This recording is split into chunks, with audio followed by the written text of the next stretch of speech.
હવે પ્રશ્ન 3 આ નીચેના શબ્દોના સમાનાર્થી શબ્દો લખો. સમાનાર્થી શબ્દ એટલે સિનિયોન વર્ડ, એટલે એક વર્ડનો બીજો મતલબ. તો અહીંયા આપણને સમાનાર્થી શબ્દ આપ્યું છે અને અહીંયા એમનું ઉત્તર પણ આપ્યું છે. દરિયા એટલે સમુદ્ર, સોગાદ એટલે ભેટ, આંખ એટલે નયન અથવા તો નેત્ર, હાથ એટલે હસ્ત, ઈચ્છા એટલે મનોરથ, જીવન એટલે જિંદગી, સરિતા એટલે નદી, વિભુ એટલે ભગવાન પરમાત્મા, ઉપવન એટલે બાગ બગીચો ઉદ્યાન, સમીર એટલે પવન, તંદુરસ્તી એટલે સ્વાસ્થ્ય, વિરોધ એટલે વાંધો, પ્રયત્ન એટલે કોશિશ, રળિયાળું એટલે મનમોહક અને ભેળો એટલે સાથે. તો અહીંયા સમાનાર્થી શબ્દ આપ્યું છે ઓર અહીંયા એનો આન્સર આપ્યું છે. તો એ પણ મેં તમને બતાવી દીધું. હવે વિરુદ્ધાર્થી. જો તમને એક બાર બતાવી દઉં કે સમાનાર્થી લખવામાં આપણે બરાબરની નિશાનીનો ઉપયોગ કરીએ અને વિરુદ્ધાર્થી શબ્દ લખવામાં આપણે જે છે એ ચેકડાનો નિશાની ઉપયોગ કરીએ છીએ. જો તમને હું એક ડેમો બતાવી દઉં, ઉદાહરણ બતાવી દઉં. જો સમાનાર્થી શબ્દમાં પર્વત એટલે પહાડ, તો અહીંયા બરાબરની નિશાની મૂકવામાં આવ્યું છે. અને આંખ એટલે નેત્ર, ફૂલ એટલે પુષ્પ, આબ એટલે આકાશ, નાદ એટલે આવાજ. તો આ છે સમાનાર્થી શબ્દ. હવે અહીંયા છે વિરુદ્ધાર્થી શબ્દ એટલે ઓપોઝિટ વર્ડ. તો અહીંયા ચેકડાની નિશાની ઉપયોગ કરવામાં આવી છે. તો પહોળું અને સાંકડું, લાડ, ધિક્કાર, અંધારું તો અજવાળું, સુગંધ તો દુર્ગંધ. હા, એટલે એ સમાનાર્થી અને વિરુદ્ધાર્થી શબ્દ એમ લખવાના હશે. હવે આગળ જઈએ આપણે. નીચેના શબ્દોના વિરુદ્ધાર્થી શબ્દો લખો. 4 માંથી ગમે તે 3. પહોળું એટલે સાંકડું, સુગંધ દુર્ગંધ, સુખ દુઃખ, ખોટું ખરું એટલે સાચું, ઈચ્છા અનિચ્છા, ધરતી આકાશ, ઉષા નિશા. સંધ્યા પણ લખાય છે. શક્તિ અશક્તિ, ટેવ કુટેવ. ટેવ એટલે આદત અને કુટેવ એટલે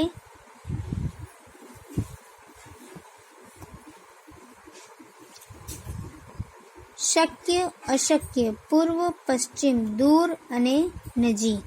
તો આમ જે છે વિરુદ્ધાર્થી શબ્દો થાય છે. આપણે પ્રશ્ન 3ના અ અને બા જોઈ લીધા. હવે આગળ પ્રશ્ન 3ના ક આવશે. આમાં સાચી જોડણી એટલે કે આપણને જે શબ્દો આપ્યા છે તેમાં રસ્વઈ અને દીર્ઘઈ અને જે છે શબ્દોમાં પણ ભૂલ છે એને સુધારીને ફરીથી લખવાના હશે. તો રળિયાત એવું ના લખાય, રળિયાત આમ લખાય. એટલે કે આ રસ્વઈ અને દીર્ઘઈની ફેર છે. ઈશ્વર આવું ના લખાય, ઈશ્વર આવું લખાય. મોરપીંછ તો મોરપીંછ. પ્રમાણિક તો પ્રામાણિક. દુનિયાની. આપણને જે છે આ રસ્વઈ દીર્ઘઈ, રસ્વઉ દીર્ઘવ, કાના માત્રે એ બધાને સાચી જોડણી કરીને પછી લખવાના હશે. હવે આગળ પ્રશ્ન 3ના ડા જોઈએ. નીચેના શબ્દ સમૂહો માટે એક શબ્દ લખો. અહીંયા શબ્દ સમૂહ માટે એક શબ્દ લખવાના છે. એટલે કે એક વાક્ય આવશે અને તેનું એક છોટું શબ્દ લખવાના હશે. તો પોતાના બાવળાના બળે પોતાનું ભવિષ્ય બનાવનાર. તો આપકર્મી. સ્પર્શ માત્રથી લોઢાને સોનામાં બદલી નાખનાર તો પારસમણી. ઘરે ઘરે ફરીને ભિક્ષા માંગવી એટલે સાદું અથવા તો મધુકરી. હોડીમાં બેસીને ફરવું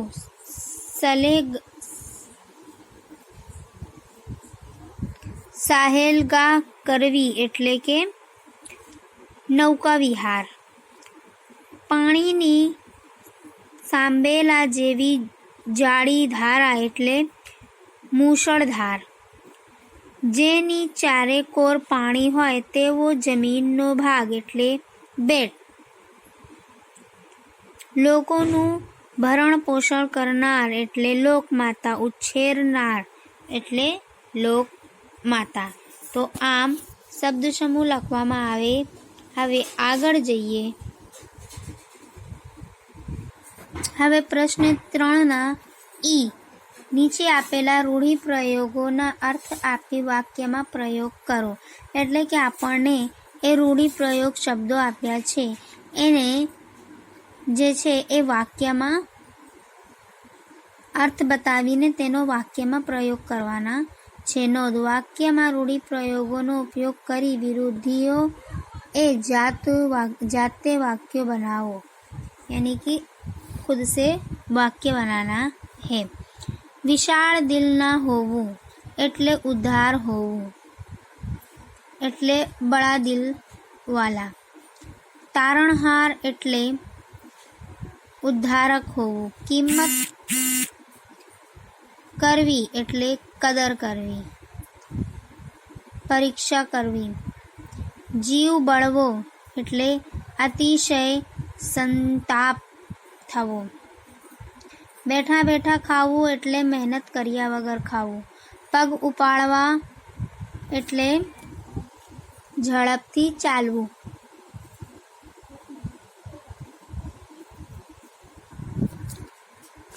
ગળે પડવું એટલે આગળ ચડવું, માથે નાખવું. સ્વપ્ન ફળવા એટલે ઈચ્છા પૂરી થવી. હવે જીવાદોરી હોવી એટલે જીવનનો મુખ્ય આધાર હોવો. આ આપણને રૂઢિપ્રયોગ શબ્દનો અર્થ આપ્યું છે. હવે વાક્ય તમને જાતે જ બનાવવાનું રહેશે. હવે આગળ જઈએ આપણે. તો આપણો પ્રશ્ન 3 અહીંયા પૂર્ણ થાય છે. એટલે ગ્રામર પોર્શન અહીંયા પૂર્ણ થાય છે. અને આગળ પ્રશ્ન 4 છે એમાં પણ ગ્રામર છે. યોગ્ય વિરામ ચિહ્નો મૂકી નીચેના વાક્યો ફરીથી લખો. એટલે કે અહીંયા જે છે આ વાક્ય સાદું લખ્યું છે. કંઈક ચિહ્નો લખવામાં આવ્યું નથી કે કેવા હાવભાવથી જે છે એ વાક્ય લખાય છે તે અહીંયા આપણને વિરામ ચિહ્ન મૂકવું હોય છે. તો હું વાંચું છું. 1 નંબર. શા વિચારમાં પડી ગયા છો મહારાજ? મેં તમને કહ્યું એ ખોટું છે. એટલે કે અહીંયા 3 વિરામ ચિહ્નો લાગે છે. એક તો આપણો જે સેન્ટેન્સ છે એમાં ઇન્વર્ટેડ કોમા આવશે, 2 ઇન્વર્ટેડ કોમા. અને અહીંયા જો શા વિચારમાં પડી ગયા છો મહારાજ, પડી ગયા છો અહીંયા આવશે તો 1 કોમા આવશે. અને મહારાજ મેં તમને કહ્યું તો મહારાજ આગે પણ ઉદ્ગાર ચિહ્ન આવશે. અને આખરે જે છે એ સવાલિયા નિશાન એટલે કે પ્રશ્ન ચિહ્ન આવશે.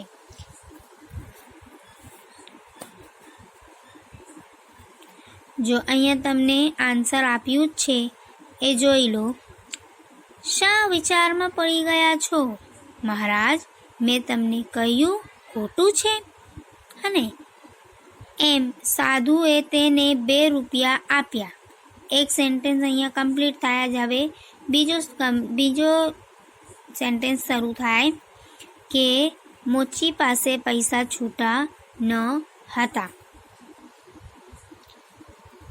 ત્રીજો, મોચી ભગત,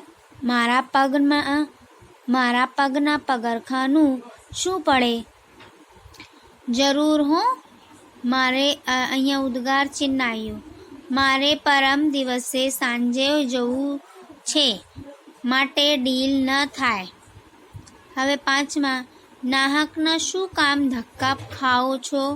સાંજે આવજો. જાઓ. એટલે અહીંયા કેટલો એક પ્રશ્ન ચિહ્ન લાગ્યું છે, બીજો કોમા લાગ્યું છે અને ત્રીજો અલ્પવિરામ લાગ્યું છે. હવે અહીંયા ઇન્વર્ટેડ કોમા, મારી પાસે સીવેલા તૈયાર નથી. હવે એક્સક્લેમેશન માર્ક એટલે ઉદ્ગાર ચિહ્ન મહારાજ. તો એવી રીતે તમને પણ વિરામ ચિહ્ન મૂકવામાં આવશે. હવે આગળ જઈએ. પ્રશ્ન 4 અપૂર્ણ થાય છે. પ્રશ્ન 2માં કક્કવહી શબ્દ કક્કાવાળી ક્રમમાં ગોઠવું છે. હવે તમને સેન્ટેન્સ આપ્યું છે, એને કક્કાવાળી એટલે કે લખવાનું રહેશે. અહીંયા આપણને ઉલટ જે છે શબ્દકોશ શબ્દો લખ્યું છે. પર્વત સોગાદ સિંહ તિયાર, મહારાજ ખુશ પરચુરણ ઈચ્છા. તો આ બધું શબ્દો આપ્યા છે. તો આમાં આપણને કક્કાવાળીથી જે છે એમને ક્રમમાં ગોઠવું છે. તો આપણે જોઈએ.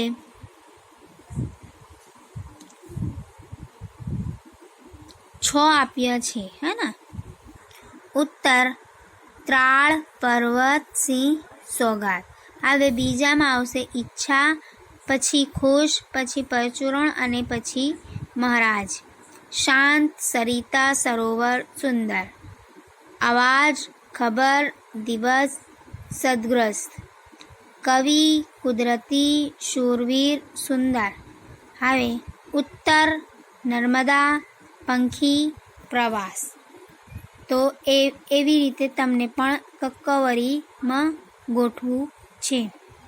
હવે પ્રશ્ન 4 ક, નીચેના વિધાનો ખરા છે કે ખોટા તે જણાવો. ખરા ખોટા એટલે રાઈટ રોંગ. કવિ ઈશ્વરને સર્વત્ર જુએ છે, તો રાઈટ એટલે ખરું. ઈશ્વર તારણનો તારણહાર નથી, ગલત એટલે ખોટું. ઈશ્વર તારણહાર છે. દરિયો ઈશ્વરનું વિશાળ દિલ છે, તો ખરું. પર્વત તારા પ્રાર્થના કાવ્ય નથી, તો ગલત એટલે રોંગ ખોટું. પર્વત તારા એ પ્રાર્થના કાવ્ય છે. આજથી તમે મારા શિષ્ય, ખોટું.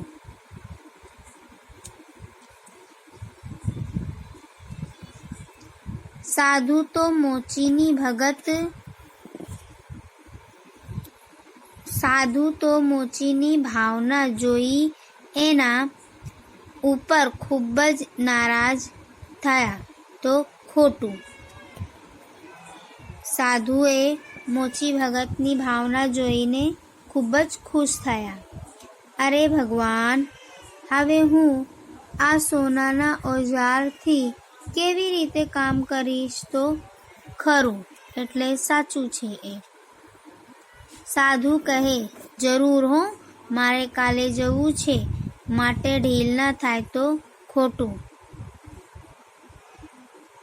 હવે આગળ. શરદીની અસર જીભ દ્વારા જણાય છે, ના, ખોટું. શરદીની અસર કાન અને નાકથી જણાય છે.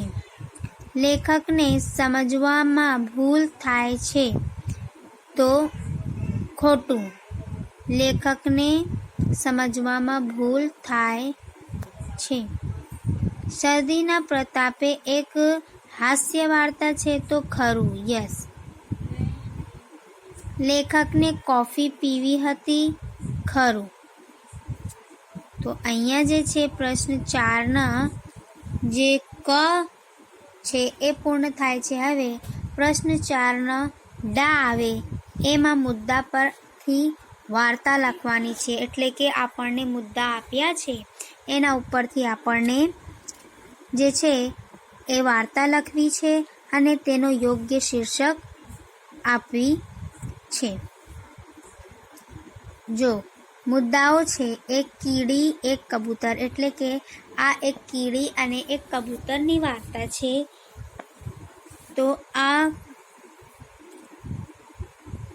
તળાવ કિનારે ઝાડ પાસે રહેવું, કીડીનું પાણીમાં તરડાઈ જવું, કબૂતરની નજર પડવી, એક પાંદડું પાણીમાં ફેંકવું, કીડીનું પાંદડા પર, પાંદડા એટલે પત્તા, કીડી એટલે ચીંટી અને કબૂતર એટલે કબૂતર. તો આ જે કહાની છે, આ જે વાર્તા છે એ એમ છે કે એક કીડી છે અને એક કબૂતર છે, બંને એક તળાવ કિનારે રહે છે. હા, તો કીડી જે છે એ પાણીમાં તરડે છે, એટલે કે તરી જાય છે. તો એને બચાવવા માટે કબૂતર જે છે એ ઝાડ ઉપર બેઠો છે અને તેમની નજર પડે છે કીડી ઉપર. તો તે કબૂતર આ ઝાડ પરથી એક પાંદડા જે છે એ તોડીને પાણીમાં ફેંકી દે છે, જેથી કીડી જે છે એ પાંદડા ઉપર આવીને તળાવના કિનારે આવી જાય છે. હવે એક દિવસ શું થાય છે કે કબૂતર એ દાણા ચણતો હતો અને એટલામાં એક શિકારી આવી જાય છે.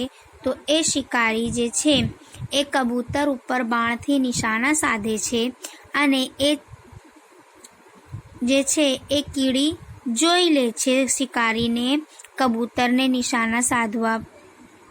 તો તેની કીડીની નજર પડે છે અને તે શિકારીના પગે જઈને ચટકા ભરે છે, એટલે કાટી લે છે, જેથી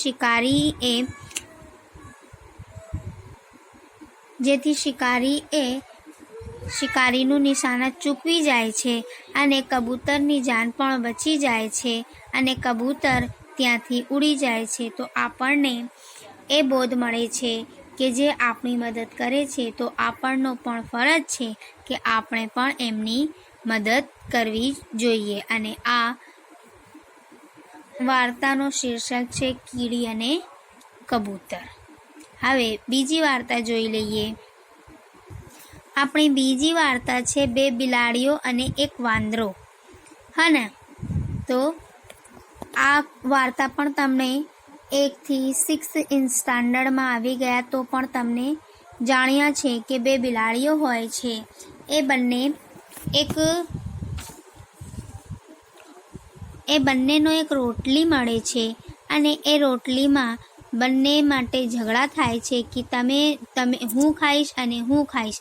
અને આ જે દ્રશ્ય છે એ એક વાંદરા તે ઝાડ ઉપર બેસીને જુએ છે અને વાંદરાએ કહે છે કે તમે બંને જણા લડો નથી, હું બંનેનો ન્યાય કરીએ. અને વાંદરાએ તરાજુ લઈને આવે છે અને રોટલીને 2 ભાગ કરે છે અને એક પલ્લામાં નાખે છે, એક બાજુના પલ્લામાં નાખે છે. તો એક પલ્લામાં જે છે થોડુંક વધારે હોય છે અને બીજા પલ્લામાં થોડુંક કમ હોય છે. તો આમ કરીને થોડું તોલમાં વધારે થાય છે, એક પલ્લામાંથી નમે છે, એટલે કે રોટલી જે છે એ કમ કરે છે, એક ટુકડા ખાવી લે છે અને બીજા ફિર એવું જ કરે છે, તેમાંથી પણ રોટલાનો ટુકડો ખાવે છે અને ટુકડે કરી રોટલા એ ખાતા જાય છે અને છેવટે આખી રોટી એમ ટુકડો કરીને ખાઈ જાય છે. અને આખરે શું કહે છે કે એ આખરી ટુકડો જે છે તો એ મારી મહેનતનો છે એમ કહીને ખાઈ જાય છે. હવે બોધ મળે છે કે બે બિલાડીઓની લડાઈ વચ્ચે વાંદરાની જીત થઈ જાય છે. તો બીજી કહાની પણ એવી છે મુદ્દા પરથી. અને ત્રીજો છે યમુના નદીને કિનારે બાળકૃષ્ણની ગોવાળો સાથે ગેડીદડીની રમત. દડો નદીમાં પડવો, બાળકૃષ્ણનું નદીમાં જવું, કાળી નાગની પત્નીઓને દયા આવવું, વિનંતી કરવી, લાલચ આપવી, બાળકૃષ્ણનું ના માનવું, કાળી નાગ સાથે યુદ્ધ અને બાળકૃષ્ણનો વિજય. તો આ વાર્તા પણ તમને સાંભળ્યું છે, તો હું એમને વધારે ન સમજાવીએ. હવે આગળ જે છે પત્રલેખન છે, એ બધાની હું તમને PDF ફાઇલ મૂકી દઉં છું, તેમાં તમે જોઈ લેજો. પછી છે પ્રશ્ન 5નો આ. પ્રશ્ન 5નો આમાં શું છે? તો શબ્દોનો વાક્યમાં પ્રયોગ. આ શબ્દો આપ્યા છે, 5માંથી ગમે 4 લખવાના રહેશે અને એને વાક્યમાં પ્રયોગ કરવામાં આવે છે. એટલે વાળ એટલે વાળદાદા, ગંગા એટલે ગંગા ભારતની પવિત્ર નદી ગણાય છે. એમ આખી જે છે આ શબ્દોનો પ્રયોગ કરીને વાક્ય બનાવવાના રહેશે. હવે પ્રશ્ન 5ના બામાં આપણને નિબંધ લખવાના છે. તો સ્વતંત્ર દિવસ એટલે 15મી ઓગસ્ટ વિશે આપણને નિબંધ લખવી છે. જન્માષ્ટમી એટલે દહીહાંડી, ગાંધી જયંતિ એટલે ગાંધીજીનો બર્થડે, જન્મદિવસ, દિવાળી, વર્ષા ઋતુ અને મારું ઘર. આ 6માંથી ગમે તે એક લખવાના રહેશે. તો હું એમની પણ તમને PDF ફાઇલ મૂકી આપીશ. તો અહીંયા જે છે આપણો અસાઇનમેન્ટ વર્ક પૂર્ણ થાય છે.